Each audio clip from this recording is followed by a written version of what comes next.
एक समय की बात है। एक बूढ़ी चिड़िया और एक कौवा रोज शिव मंदिर के बाहर बैठते थे और भगवान महादेव की भक्ति करते थे। एक दिन कौवे ने बूढ़ी चिड़िया से पूछा, भाग्य बड़ा है या बुद्धि?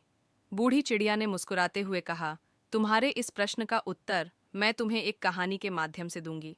बूढ़ी चिड़िया ने कौवे को शांत चित्त होकर बैठने के लिए कहा और कहानी शुरू की। प्राचीन समय की बात है। ब्रह्मा जी के दरबार में भाग्य और बुद्धि के बीच वाद विवाद छिड़ गया कि दोनों में से श्रेष्ठ कौन है।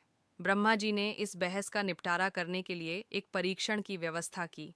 उन्होंने भाग्य और बुद्धि को पृथ्वी पर भेजा, जहां एक गरीब बुढ़िया अपने इकलौते बेटे के साथ जंगल में झोपड़ी डालकर रहती थी। ब्रह्मा जी ने कहा कि जो भी उस गरीब लड़के को सम्राट बना देगा वही श्रेष्ठ होगा।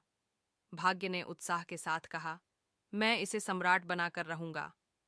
वहीं बुद्धि ने कहा, मैं इस लड़के का साथ छोड़ रही हूं।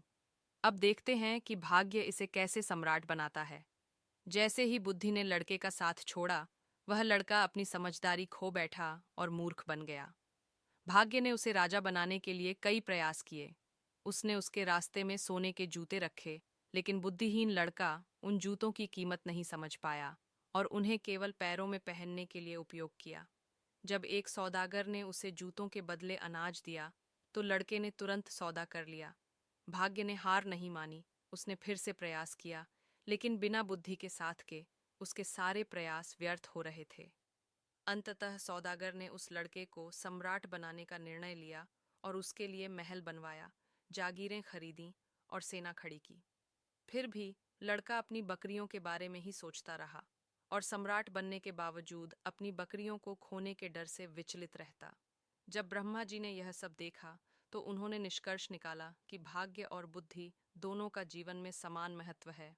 केवल भाग्य से कुछ भी हासिल नहीं होता और बिना बुद्धि के भाग्य भी व्यर्थ है। बूढ़ी चिड़िया ने कौवे से कहा, अब बताओ, तुम्हें उत्तर मिल गया? भाग्य और बुद्धि दोनों का जीवन में संतुलन होना आवश्यक है। कौवे ने सिर झुका लिया और समझ गया कि बुद्धि और भाग्य का मेल ही जीवन को सार्थक बनाता है।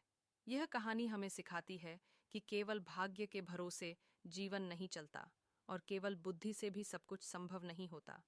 दोनों का संतुलन ही सफलता का असली रहस्य है।